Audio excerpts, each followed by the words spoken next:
കോഴിക്കോട് നിന്ന് മേഘ കൂടി ചേരുന്നുണ്ട്. കോഴിക്കോട് താമരശ്ശേരിയിൽ ലോറിക്കും കെഎസ്ആർടിസിക്കും ബസ്സിനും ഇടയിൽ കുടുങ്ങിയ കാറിലെ ഡ്രൈവർ മരിച്ചു. മേഘ, ഈ കാർ ഡ്രൈവറെ തിരിച്ചറിയാൻ സാധിച്ചിട്ടുണ്ടോ? അദ്ദേഹം എവിടുത്തുകാരനാണ്? എപ്പോഴായിരുന്നു ഇത്തരത്തിലൊരു അപകടമുണ്ടായത്?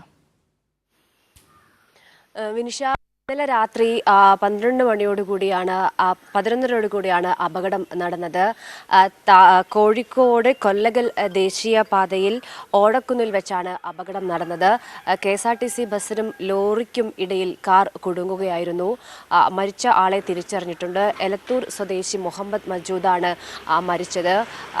വലിയ അപകടമാണ് നടന്നത്. അതായത് കോഴിക്കോട് ഭാഗത്തേക്ക് പോവുകയായിരുന്ന തണ്ണിമത്തൻ കയറ്റി പോകുന്ന ലോറിയെ ഈ കാർ മറികടക്കാൻ ശ്രമിക്കുകയായിരുന്നു. അതിനിടെ കാർ മുൻപിലുണ്ടായിരുന്ന KSRTC ബസ്സിൽ ഇടിക്കുന്നു. KSRTC ബസ്സിനും ലോറിക്കും ഇടയിൽ ഈ കാർ കുടുങ്ങുന്ന സാഹചര്യം ഉണ്ടായി. ഇടിയുടെ ആഘാതത്തിൽ കാർ പൂർണ്ണമായും തകർന്നു. ഈ ലോറിയും തല കീഴായി മറിയുകയായിരുന്നു. കാറിലുണ്ടായിരുന്ന ആളുകളെ വെട്ടിപ്പൊളിച്ചാണ് പുറത്തേക്ക് എടുത്തത്. അതിൽ ഡ്രൈവറുടെ പരിക്കാണ് ഇന്നലെ രാത്രി ഗുരുതരമായി പരിക്കേറ്റത്. ഇന്ന് രാവിലെ മരണം സംഭവിക്കുകയും ചെയ്തു.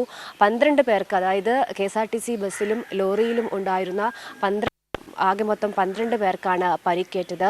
ഇതിൽ ആരുടെയും നില ഗുരുതരമല്ല. KSRTC ബസ് നിയന്ത്രണം വിട്ട് ഡ്രൈവർ റോഡിലേക്ക് തെറിച്ചു വീണിരുന്നു. പിന്നീട് ഡ്രൈവർ ഓടി ബസ്സിൽ കയറി ഡ്രൈവിംഗ് സീറ്റിലിരുന്ന് ഹാൻഡ് ബ്രേക്ക് ഇട്ടുകൊണ്ടാണ് ബസ് നിർത്തിയത്. വലിയ അപകടമാണ് നടന്നത്. ഏതായാലും പരിക്കേറ്റവരെ, കാറിലുണ്ടായിരുന്ന 2 പേർ നിലവിൽ കോഴിക്കോട് മെഡിക്കൽ കോളേജ് ആശുപത്രിയിലും ബാക്കിയുള്ളവർ താമരശ്ശേരി താലൂക്ക് ആശുപത്രിയിലും ചികിത്സയിലാണ്. ശരി മേഘ, മേഘമാധവനാണ് കോഴിക്കോട് നിന്ന് വന്ന വാഹനാപകട വാർത്തയുടെ വിശദാംശങ്ങൾ പങ്കുവച്ചത്.